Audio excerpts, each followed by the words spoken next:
So, hello everybody, welcome to Radical Sustainabilities. I'm Dilys, Professor of Fashion Design for Sustainability and the Director at Centre for Sustainable Fashion.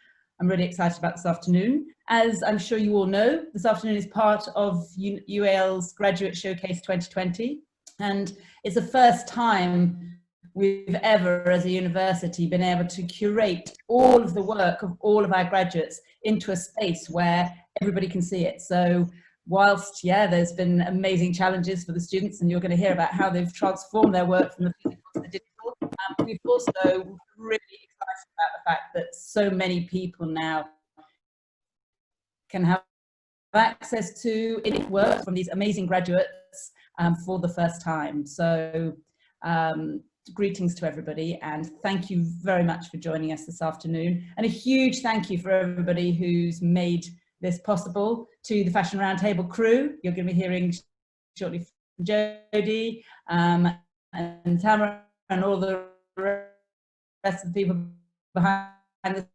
scenes. To Caitlin, obviously, you're going to be hearing from shortly. But none of this would have been able to be possible unless we'd been able to co-create it with IBM.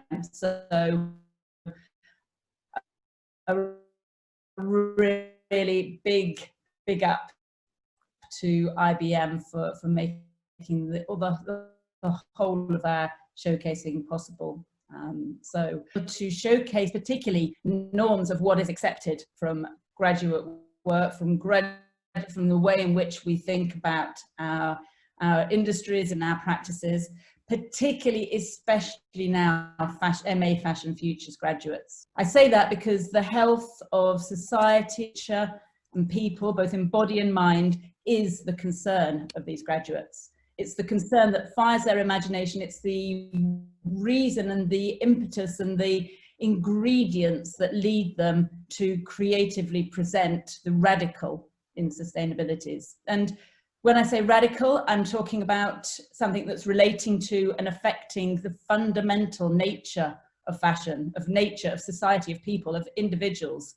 Radical in relating to the root of who, what, where, and how we are clad. And sustainabilities, with an S, refers to the fact that there are myriad ways in which we can capacity.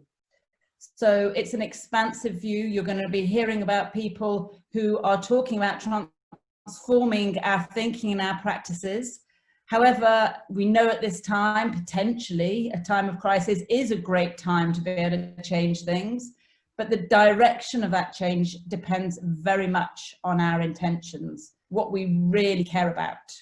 Crisis does therefore maybe draw on our root beliefs, our ideas, our hopes, but maybe it also shows our true colours in all sorts of ways. And we're already seeing that this threefold health crisis that we've got, the crisis of climate, the crisis of human health, and the crisis of social connection, is something that in some ways, whilst we're all experiencing it, seems as if it's one thing to everybody. However, it is experienced very, very differently, depending on how we're perceived, who we are, what we have access to.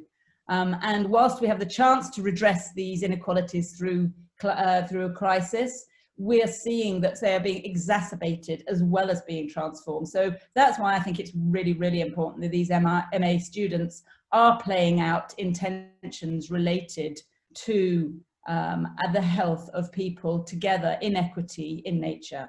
And obviously, we're in a university, it's a place on at some level we are able to both reflect and act both inside and outside of the commercial realm, and so therefore, whilst these graduates are going to be talking about things that are quite challenging to the norms of fashion, challenging to some of the ways in which fashion is kind of played out and the things that are seemed to be acceptable, I think what's even more challenging is if we don't listen to this kind of work, if we don't think about the ways in which we could consider fashion differently. And I know I've known this course for a very long time, and I mustn't spend too much time speaking now because I really want to hear from the students and hear about their work. But I think that the ideas that they have explore ideas of power, of justice, of dignity, of identity, but they also do it through actually questioning ideas about beauty, shape, material, and color. And in the words of Ai Weiwei, there is no beauty, no aesthetic judgment that is not related to morals and how we look at the world. And that for me is a great starting point for this conversation. So without any more ado, I think the best way for me to be able to talk about this work is to be quiet and let them talk about it themselves. So I'd really like to introduce to you Jodi. Jodi-Muter Hamilton is the Communications Director at Fashion Roundtable and also the creator of Black Neon Digital. So Jodi, I'll pass the mic to you. Thanks, Dilys. Yeah, very happy to be here and helping kind of elevate and showcase the work, which actually is, you know, completely lots of different layers within it, from, you know, the innovation part to the craft, and actually looking at our identities, both kind of internally, may you say spiritually, or externally to how we present ourselves to the world as well. And the students here represent quite a broad range of kind of narratives in sustainability, but also beyond that, looking into digital, you know, how we are going forward with fashion, because, you know, if there's nothing that this crisis has shown us, that we have to move, and we have to move at pace as well. And I firmly believe that these are the students who will help brands and ourselves to navigate that change and, you know, be the ones really leading and driving that change. So without further ado, I'd like to hand over for a short introduction to each of the students, starting with Aniela, then going on to Jade, Nanika and Deborah. Sarah's going to share the screen so we can see a sort of snapshot into their work, and they'll just describe what their starting point was and what brought them to where they are today with their projects. Hi, hello. I hope you can hear me well. I'm Aniela, and thank you for the pleasure of being first. So I engage with speculative and critical design and design fiction, and still as much I see myself as a futurist, I'm also a presentist, and I'm trying to put a conscious effort to stay with the trouble and really appreciate the world as it is and as it really appears to me now. So I investigate how environments, people, feelings, and materials and products come together through storytelling in search for more uniting narratives and polyvocal ideas. And I employ this art and design aesthetic to reduce fear of complexity and embrace its beauty, really. And I like to build engagement through play and sneak in questions about the interconnected, connectedness within the world. And I also like to have fun with my projects. So the project I present today is about diamonds, but I'm not really interested in diamonds per se. I'm more interested in emotion as commodity, and especially when it becomes a luxurious one. So in this case, I'm talking about love, and I'm interested in marketing practices which associated love with a rare luxury and the consequences of this story that we might be experiencing now in our society and beyond. And I would argue that creating products and narratives that communicate and rely on our perception that our basic emotional needs, such as love, are somewhat difficult to achieve and require sacrifice, and in the diamond case, economic one, and therefore can be fulfilled with money, might be one of the most harmful things that we can do to ourselves, our communities, and all the beauty around us, really. So diamonds are a symbol of love because we were conditioned to believe that real love is rare, pure, and forever like a diamond, a geological material which supposed qualities like rarity, purity, and longevity make this association possible. But this symmetry was the base of one of the most significant cultural engineering operations of the 20th century, and it employed a variety of people across the media and beyond to influence how we express one of the most powerful human feelings, and the one that we're willing to pay for the most. And ironically, if you know about the reality of diamond mining, you might have a really hard time comparing them to love. And the connection between diamonds extracted directly from the earth and love wouldn't be really possible if we fully recognize the dark colonial history and disastrous consequences of mining. But whether we like it or not, research continuously proves that consumers rely on emotions to make decisions, not really on information. And diamond marketing is constructed in a very similar way to greenwashing as we recognize it now, which in my perception is also an emotional phenomenon, really. I don't have time to expand on it here, but I just want to mention that we often identify greenwashing as a negative marketing practice related to the product perception and criticize it for the consequences on the environment. But unfortunately, we rarely acknowledge very valid consumer drivers supporting it, just feeling of positive participation and happiness from interacting with the product. In the same way, it would be silly of me to do not recognize that in the world as it is, or rather as many of us perceive it now, that those mechanisms do not serve, that they do serve a purpose, and diamond rings are out there for a reason. And I just want to question how we use wearable design to offer emotional validation differently, and search for ways that we can validate ourselves differently in a more wholesome way. And where is the source? And I'm looking for where is the source of the value, virtue, and satisfaction that we really seek, and trying to satisfy through the products like diamonds and many more. And through this research, I've learned that holistic psychology suggests that people's behavior is driven by how they feel about themselves mostly. So it starts from us, really. And I don't want to judge diamonds lovers and consumers who seek green deals to achieve some variety of state of content. In the end of the day, we all want to feel good and have different means to achieve it, whether it's information or our capacity to deal with difficult content. And our need to be accepted is what makes those marketing strategies attractive and successful, maybe even necessary to keep our mental health on a stable level. So my judgment won't make it any better, really. But I'm not happy with sustainability being driven by fear of the end of the world and guilt of not being good enough, nor I like the idea of love being validated with money. So that's where this project came from. And so for me, redefining the meaning of the diamond meant using ultimate symbol of emotional and economic value to measure what others see as valuable, what I see as valuable myself, and further what others' values and feelings and sentiments could be enchanted in fashion, and at what cost, really. So lab-grown diamonds grown under high temperature and pressure. They are formed from carbon, which can be isolated from most of types of organic ash. So if you can burn something, that can become a diamond through the technology that we've got now. But I would argue that the diamond is less significant than the meaning that can emerge from its creation process. And simple adjustment of the source and the narrative associated with it can impact or even change diamond's value entirely. And I would use this statement that diamond stone is whatever, not forever. And the story is the ultimate diamond in a metaphorical sense. To close up my a bit longer introduction, I'm really sorry for that. I spent some longer time searching for stories and asking around what people value the most, not necessarily from fashion.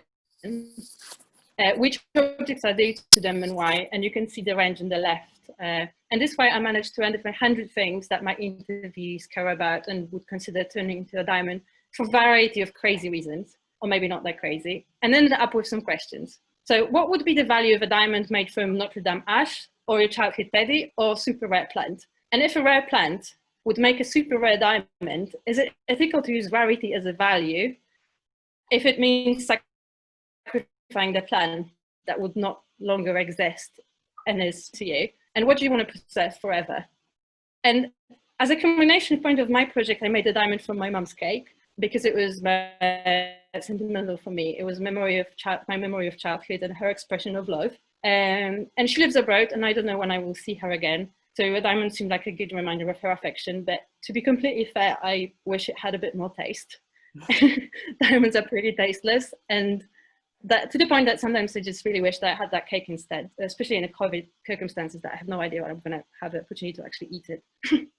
And yeah, thank you so much. And I'm really sorry for running like a minute longer or two. That's totally fine. Thank you so much.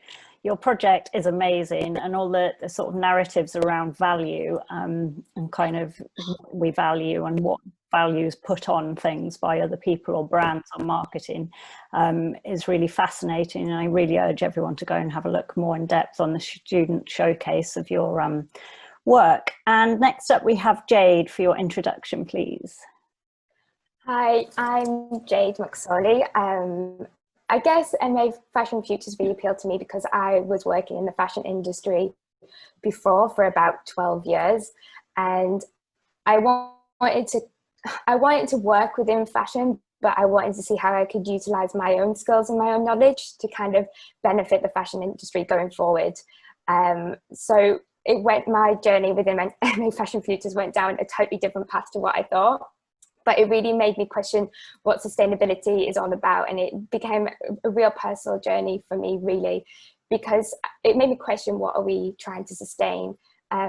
Yes, of course, it's reducing consumption and creating better, more sustainable fashion, but it's also about sustaining our relationship with fashion and using it as a form of expression still.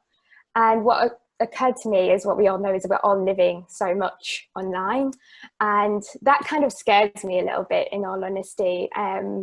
And I kind of wanted to explore how we could use this kind of presence online to benefit our fashion consumption and behavior, and can a digital transformation actually revolutionize the way we consume fashion?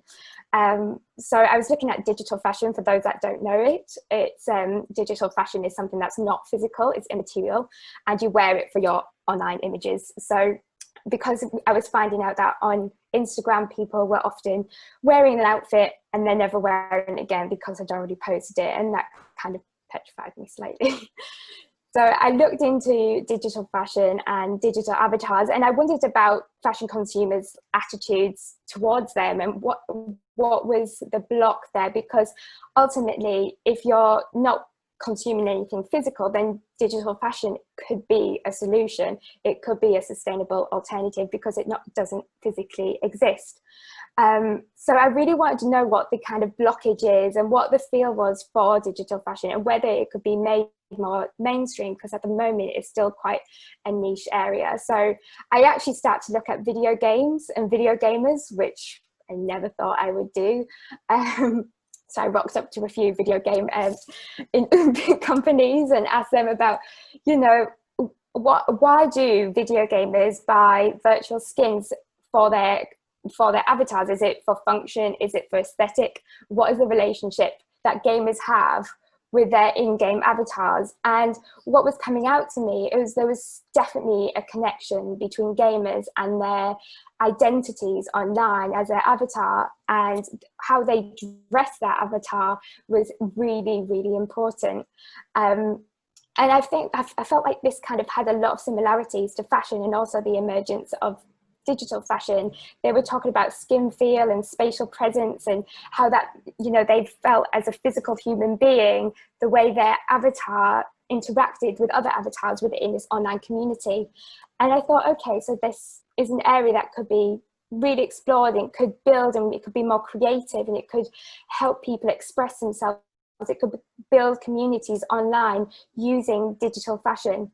But on the other hand, I was also speaking to fashion consumers, and they were very, very hesitant about this kind of way of shopping and way of expressing themselves, because they felt like there's a lack of authenticity and lack of transparency.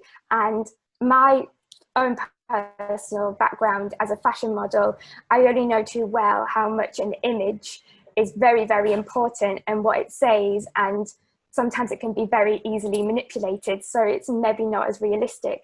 So I think these are the questions that, as we step ourselves into the digital world, we need to really be mindful and consider these questions, and consider these psychological impacts that this might have. Because yes, there is pros and cons to everything that we do, but it's right now on the edge of it all that I feel that we need to raise these questions and step into it with some mindful virtuality. And that's kind of a summary of the project. I hope I didn't go over. Thank you, Jade. I think what's really interesting, you've already, you know, you've stated before that you are kind of on the bridge, on the, you know, on the edge almost of where you go with this. And you've already started to look at how, you know, our representation of self can be digitally altered, and kind of for good and bad. And I think that's probably, you know, your next steps with that, where you'll end up going and looking next.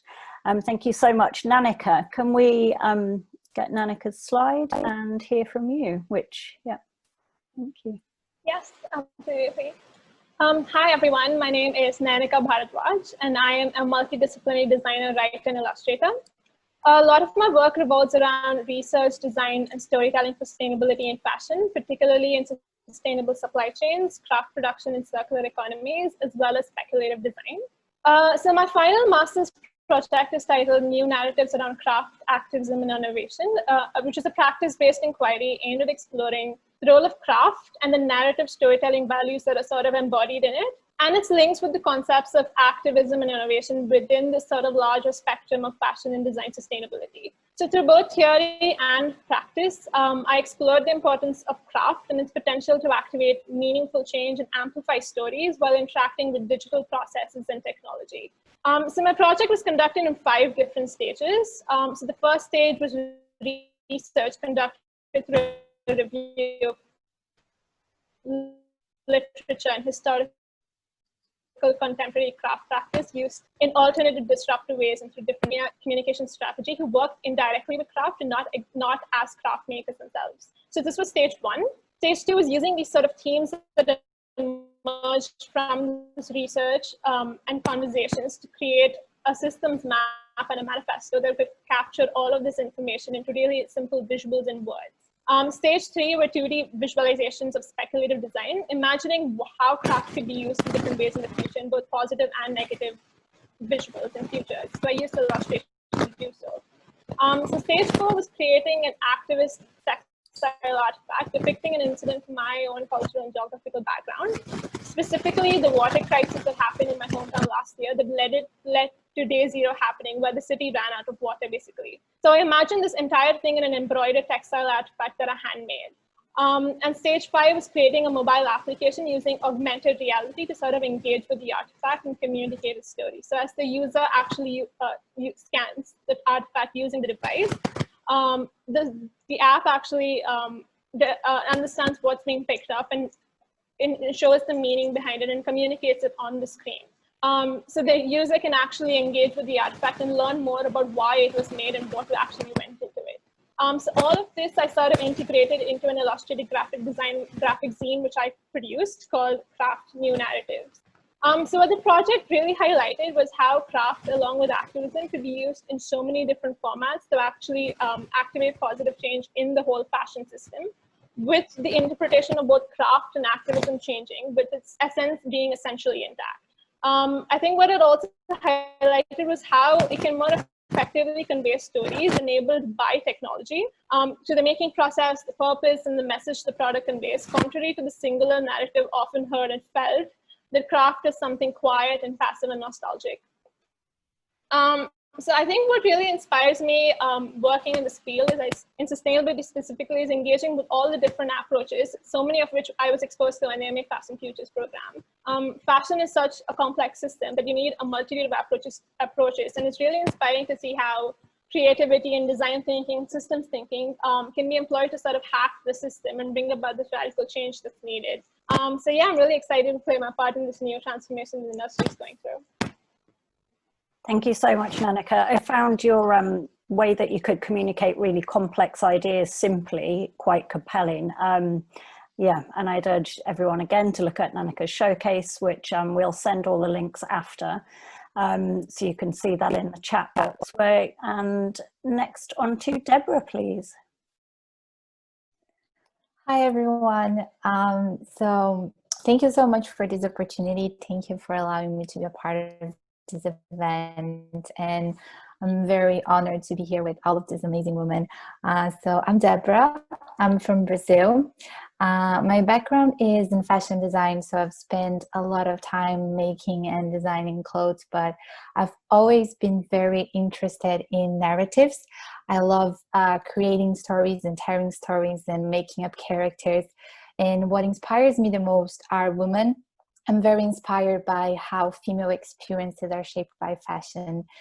So during the MA, we were asked what was the future of fashion, of luxury, what we thought was the future of luxury. And in every project that I create, I try to make it as personal as I can. Because first of all, I think people are very curious and they always want to know about other people's lives. But also because by making personal, it makes it more relatable to other people. So I asked myself, what was the new luxury for me in my life? And I concluded that the new luxury would be owning my body. Because if we think about it, we don't really own our bodies, most of us at least. And my entire life, I listened to everyone's opinions about my body, of what they liked about me, what they did not like. But until that moment, I never felt entitled to have my own opinion. I never felt that I could have an opinion about my body because I felt that that was not my place. So I took a camera and I started taking pictures of myself, of the parts that I like and the parts that I did not like. And I allowed myself to be very vulnerable in this process because I really wanted to see my body through my own eyes. And once I finished this, I showed those pictures in my class, and it was a very beautiful moment because I received so many good feedback and positive comments about it. And after I presented the pictures, a lot of my classmates came speak with me about how they related. So I thought that this was a really good way of starting a conversation with people. So I took those pictures and I started doing my interviews in Brazil with Brazilian women. So I would show them the pictures of my body and I was being vulnerable with them, and I was hoping that they would be vulnerable with me in return and tell me the stories of their bodies. And when I was speaking with them, what I realized is that fashion stories are not being told. They don't feel represented about what they see. And when they were seeing my pictures, a lot of them would tell me that that was the first time that they were seeing someone else, what they thought it was their flaws. And I think fashion plays a very important role in everyone's lives, regardless of your gender. But especially if you're a woman, fashion is constantly telling you what you should look like. And it doesn't matter how accomplished you are. If you are a woman, if you don't look in a certain way, you're never going to be accomplished enough. So I guess to conclude, what really makes me hopeful about the future is the fact that we're having those conversations today. I started studying fashion about 8 years ago in Brazil, and we did not talk about sustainability or gender equality or racism or body diversity. Those were not topics that we discussed in my university. So I think the fact that we are having those conversations, it sometimes it does feel like it's just conversation, but I think it's a really good starting point, and I really think this is going to move us forward. So yeah, guess that's me. Thank you so much, Deborah. I think what your video blew me away, actually, because it made me question what I thought of my own body in the sense of who actually owns it. And I don't think we equate the two that directly.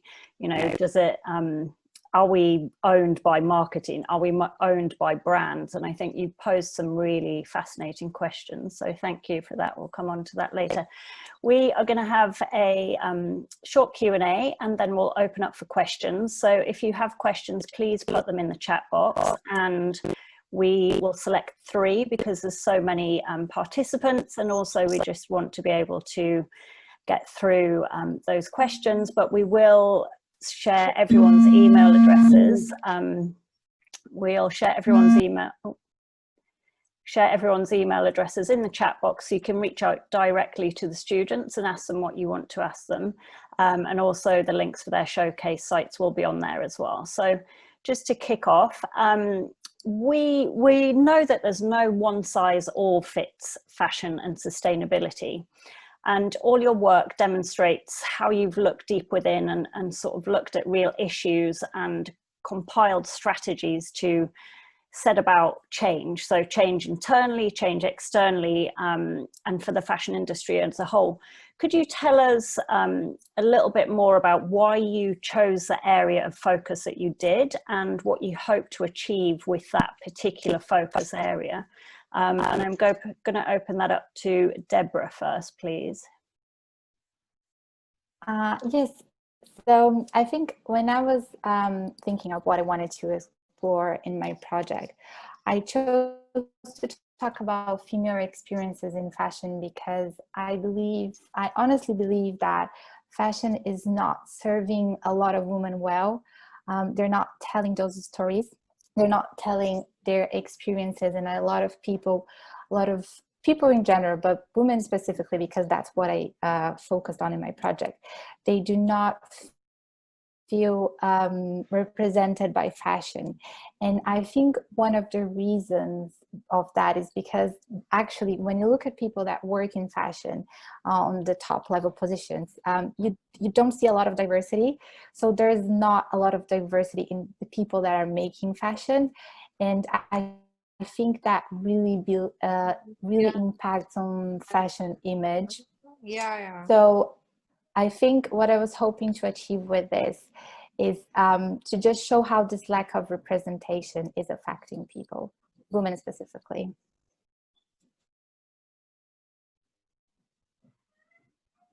How do you think that representation can be changed from your point of view to get more, a better representation, and one that's more loving or kind perhaps to ourselves? I think it really comes to having more diverse people telling stories in fashion. I think especially right now, a lot of brands are trying to be diverse and they're trying to tell new narratives, but and also with sustainability, you see a lot of brands starting their own sustainability capsule collections and all of that. And a lot of the times you can tell that it's just to sell more products. You can tell that it's not something genuine. So I think when you include those people, for example, when we're talking about different body sizes, you need to include different designers that have different body types to create those garments and those products, because they understand the struggles that those people go through. So you need to include those people because you will make different narratives more appealing and you will make them more genuine as well. Specifically, why did you, I know when we've talked previously, we talked about why Brazil is so, you know, in the UK, we have our body identity conscious kind of issues, but why is Brazil so important in this space to you? Obviously you're Brazilian, but why is that focus on Brazilian women? So there was two most important reasons why I chose to use Brazilian women. First of all, because like I said, I wanted to make this project very personal. So a lot of those women, they knew me already. So it was very interesting for them to see, because they knew the opinions, they knew my body through like the fashion gaze, which I called, which is like me trying to be in that stereotype of what a woman should look like. But they saw a different version of me that they hadn't seen before. They saw my own opinion of my body. And I thought that first, that was really important for making them feel comfortable to tell me their story. So that was the first reason.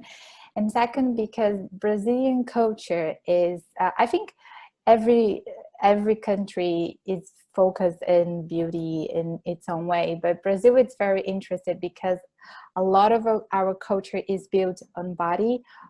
We talk so much about body, about female body as well. And even when the stereotypes of Brazil, when you think about Brazil, you think about football and beaches and beautiful women. And that has a really big impact on women because we are constantly told that we need to have that body type.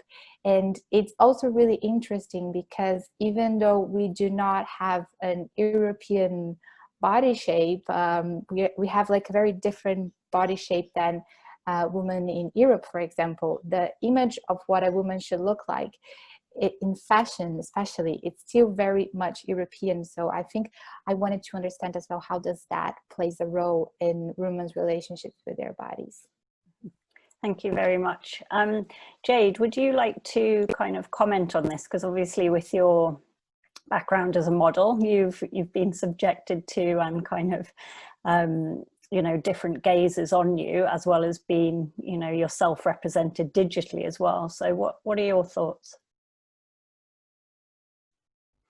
Yeah, there's a lot of, I relate a lot to Deborah's project because as a model, I feel like I've had a very lack of control of my own body, and also felt quite guilty in the past for maybe what I was representing as a face of a brand, and often been criticized for being too thin and being irresponsible. And, you know, it's a difficult area to tackle. And when I kind of delved into this digital space, there's been so many variations of my face digitally. I was like, there must be a way that, you know, I can use this digital space and gain that control back, much as like everybody else is using social media, and they can use that and control the way that they want to be represented to the world, which I think is a positive thing. And actually, towards the end of the project, I decided to create my own kind of real life 3D avatar, which I did with no makeup and just very simple. I wore shorts and a t-shirt, and I kind of,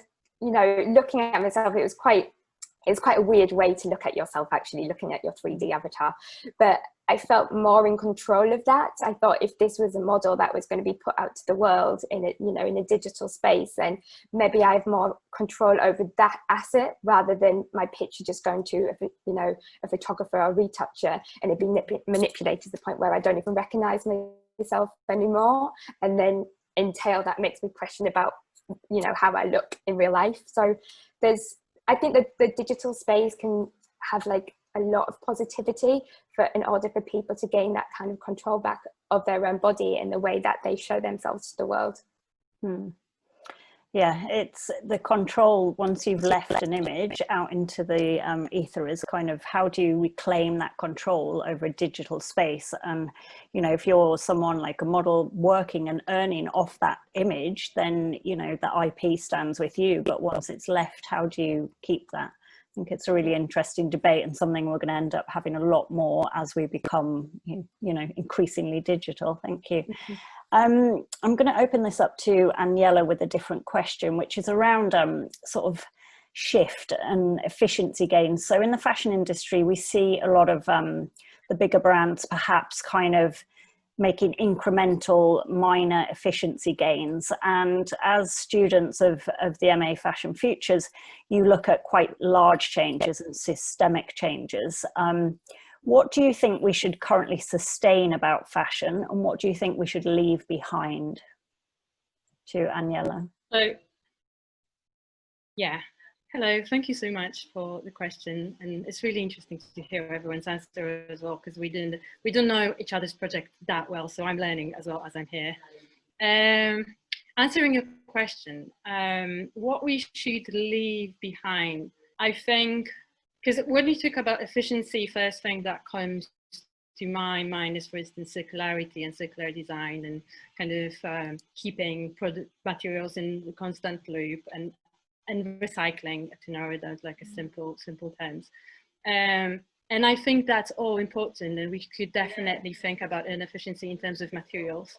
But I would like to see more understanding of that, the fact that, at least the understanding that I feel like I'm gaining slowly, or I had a bit of an insight through that project, that we do not recycle only materials, we recycle meanings as well. So what we recycle and how efficient we are with materials is one thing, but what meaning we create through that process of efficiency, it's also important. So in a similar way, if we recycle brass, for instance, that will have a meaning if we keep it as a part of the story. And for some culture, that might be unacceptable to wear a t-shirt from recycled brass or from recycled pants, or that can be a fetish product, right?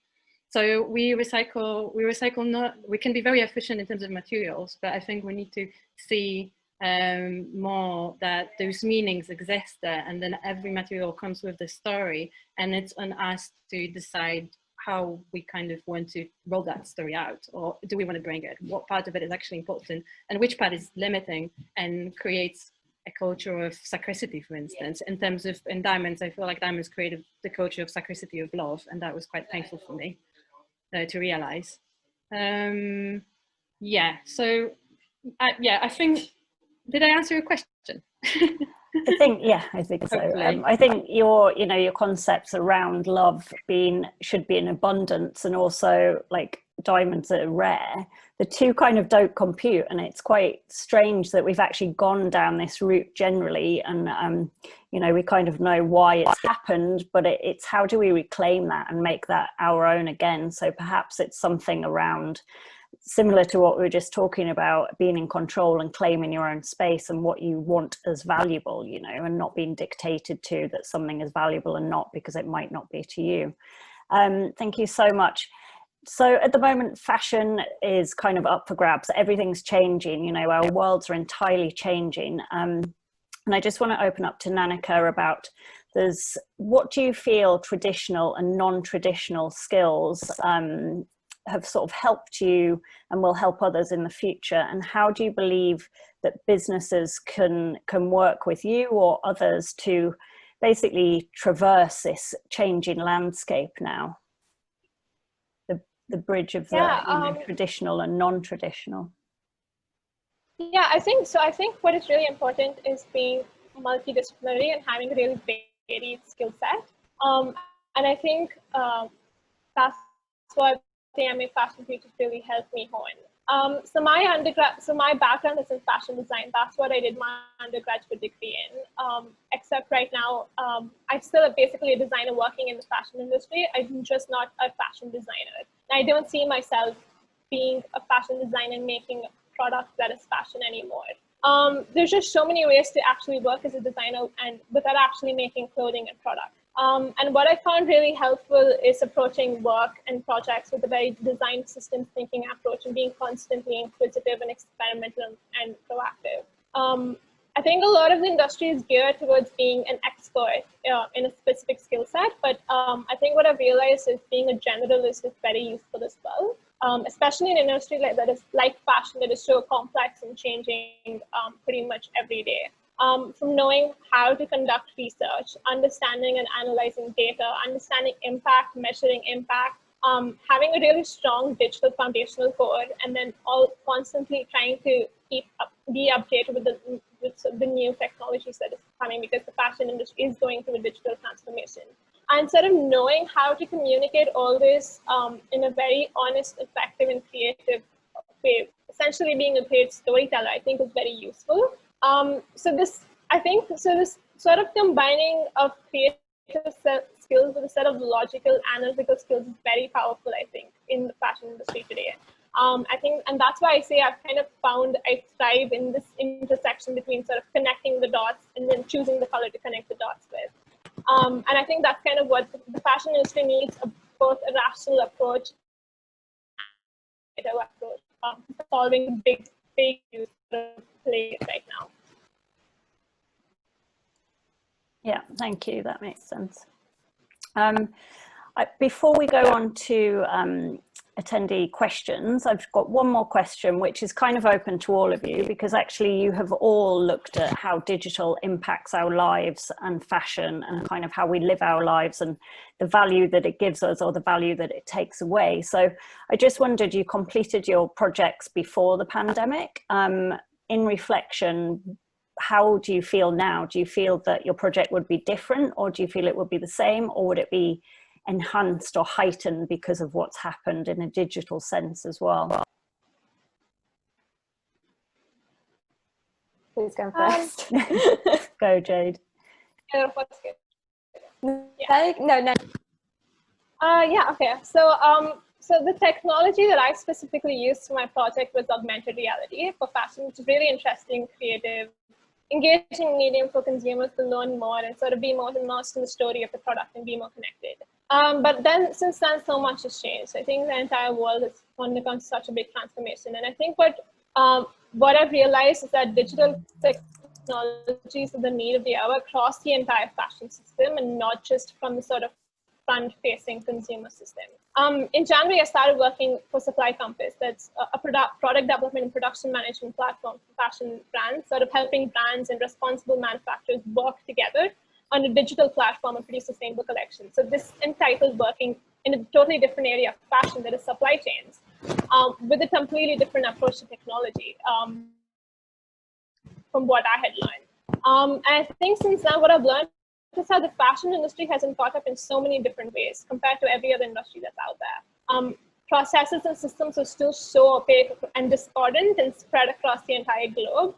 And I think now there's a sort of renewed focus on technology that can not only sort of foster this collaboration and communication across the entire system from a very foundational point of view, but also help the industry try to become more sustainable and 3D sampling and digital media sort of help cut down on unnecessary waste, or blockchain-related technologies for supply chain transparency.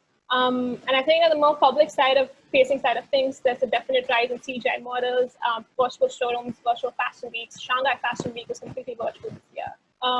The future is so uncertain, and our world is changing so much that for all we know, this will become the norm in the next 5 years. So I think companies are really realizing that digital is so vital to sort of continue to engage with consumers who can't go to a shop and actually right now go to a shop and buy physical product. And they sort of need to do it in new and more creative ways, as well as realizing that having this sort of digital code is necessary to be resilient for the future. There's so much interest and investment in technology now from both a business point of view and the sustainability point of view. I think like recent events such as the Boohoo scandal, such a reminder that businesses can't afford to sort of lose focus on the sustainability goals. And I think so investing in these sort of strong digital foundations and then using technology to sort of experiment with new processes and business models to streamline the behind the scenes, as well as to reach the sustainability goals, I think is very much needed. And I agree with Nanika. I think that, you know, the whole pandemic has really kind of highlighted the fact that, you know, technology is really going to assist fashion and create new opportunities for fashion in terms of creativity, job creation, sustainability. I mean, the fact that, you know, we have a digital platform to showcase our work, it wouldn't have happened if it wasn't for technology. So I don't think, you know, technology is going to replace the physical, because we need that human contact, but it can definitely be an extension, and it can be an extension of our identities. We see, you know, through the pandemic, people communicating with each other, filters, people creating their own filters, you know, to enhance their online presence, and Animal Crossing, for instance, people creating fashion within video games themselves. I mean, it's really brought out new ways for people to be really, really creative. And I think it's really exciting, because it's really a start of kind of waking the fashion industry up to, like, okay, these are really amazing possibilities here. It doesn't have to stick to the traditional. We can kind of really advance it further, and if we can collaborate and merge the two together, then there is a kind of alternative path for fashion. Thank you, Jade. Deborah, do you want to talk about yours? Because you obviously also made a video as well, and kind of that video and image is quite important, and increasingly so as we become more IGTV live, you know.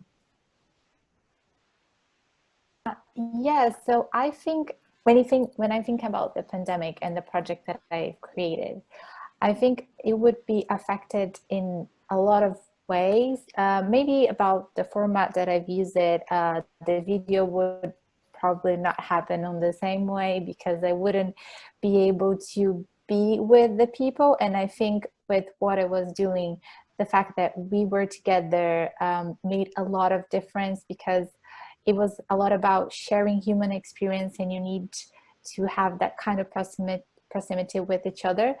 But I think one thing that I've been seeing kind of two things when it comes to bodies with the pandemic that I find it very interesting. There's a lot of people that, because we were in lockdown for a long time, we had to spend a lot of time with ourselves. So we had to question our relationship with ourselves. So I've seen a lot of people rethinking their relationship with their bodies, which I think it was really beautiful. I think it was so inspiring to see people being kinder to themselves and just kind of accepting who they are. And I think this was something that is definitely going to stick. It's definitely going to change in fashion moving forward. But I've also seen the opposite happening. Mm-hmm. I've also seen people doing so much exercise, people going crazy about their diets, and so many terrible jokes online about how people would leave the pandemic being much bigger than when they started. And so I think I've seen those two things kind of happening when it comes to body. And I'm actually at a point that I'm starting to redo the interviews that I have done, and I want to talk with women again about how being locked down, and this have affected their relationship with their body, and also the fact that we're not getting dressed, like not dressed to go outside, to go to places, how this affects their relationships, because a lot of people feel good that they wear like comfortable clothes and all of that, but at the same time I miss a lot just like getting dressed nicely and putting some makeup and going outside, and I think that's really affecting people psychologically, and it will definitely have an impact moving forward in fashion. Thank you. Aniela, do you want to say anything about the digital kind of impacts and the pandemic? Yeah, I definitely can relate to everything that's been said. We had this amazing opportunity to work together and do the degree together and meet each other in person. And it had a massive influence in who I am really as a person, just speaking with these guys in the corridors and having them 3D. Speaking about how I think my project would change if I was doing it fully online or in this pandemic context. I think one of the jokes that I've made to myself when I was kind of rephrasing this project for the pandemic, I was like, at the moment, the most valuable diamond is the one that's made from toilet paper. And that probably would have a value. But then I thought, but that's like definition of trend. Because that's essentially, that's what it is. So it would be a trendy diamond that then would become an anecdote for a while. Or maybe it would be a party diamond that someone would just feel excited about telling the story behind it. But then I just looked, if I was doing it during a pandemic online, I would probably look for spaces of meaning within digital. So my mailing list, or my more like, because internet is full of meaning and full of closeness and full of sentiment, really, if we think about it. Pages from 2010 or 2005, they have a meaning completely different to pages from 2020, or our weather forecast, all those things. They are a story that can be elevated through our understanding of what diamond is at the moment. So I would definitely probably look at the digital space more, not at the physical, because I was very much focused on the physical. Yeah, I think that would be a main change. Yeah. Thank you. We were due to have some questions, but we've got 5 minutes, and I really want Dilys to be able to kind of say what she feels about the session we've just had and kind of like pose any last thoughts. So if you would like your questions answered, please do email directly the students and look at their student showcase, which we will reshare the links. And I will hand back over to Dilys, and thank you so much for sharing your work with us. I'm really excited about the future for you all. Thank you, Jodi, and Aniela, Nanika, Deborah and Jade. Thank you so much. And from the chat, I can see there are some really interesting questions. So I'm sorry that, I'm taking up the space as well of some of those questions. So please do direct them at the students. So lots of things I can see here in the chat about this idea of kind of how we represent ourselves. And I think this conversation has started from a new place of thinking about fashion in terms of what it is to be human here and now. And I think that is really refreshing. It might sound a little bit conceptual and quite apart from the sort of everyday business of fashion, but actually it is how the everyday business of fashion is such an economic importance, because if it wasn't about representation of who we are in time and place, then it wouldn't be an industry at all. And I think for me, listening to these conversations feels very different from a lot of conversations around sustainability that really do start with the problems of fashion. And whilst they're really incredibly important, I mean, modern day slavery, I can go on, could spend the whole 5 minutes and many hours talking about them. I think that now is quite well established, and that we do need to start from a different place. So listening to these 4 different ideas about where fashion could start, I think has been incredibly interesting, exciting. I mean, Aniela, you're talking about the making of meaning as well as the making of garments or making of diamonds. I'm really interested actually in finding out what these diamonds look like, but that's maybe a separate question. And I think that that is something that maybe it's kind of like the obvious, but we oversee it. We're not just making garments, we're actually making identities. So if we're thinking about that in terms of working as professionals, I think that's a really incredibly important starting place. This idea of positive participation.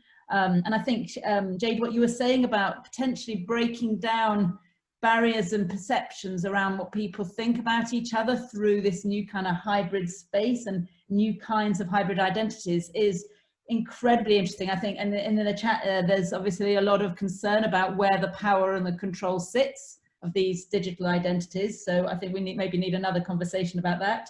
And Nanika, talking about this idea of active craft, I think is, again, really super interesting to be talking about how you are using AI and technology not to convey information only, but also to kind of draw on people's emotions and their connection from a very instinctive perspective.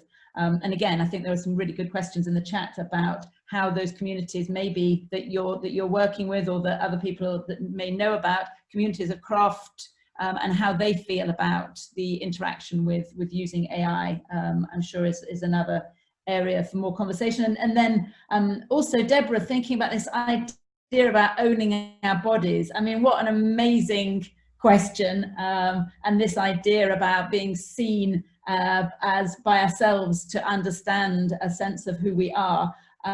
And maybe just to end, and I'm very aware of the fact that I am part of the establishment, what you said about the fact we need more diverse people telling their stories beyond a Western aesthetic, I think is incredibly important. So I know that I can't really sum up all these conversations, but I think I'd like to end on that, because everybody in this chat, and I think there's over 100 people here from all sorts of different places, I think it would be really great to hear your feedback on these students. I do ask you as well to support this kind of work, because it's only through other people amplifying it and recognizing it as fashion that we really will change the system. So thank you to everybody who's been involved today. I know I'm right out of time. So what I just want to do is to hope that everybody continues the conversation with each other on and offline in hybrid places where we can be face to face as well as meeting like this,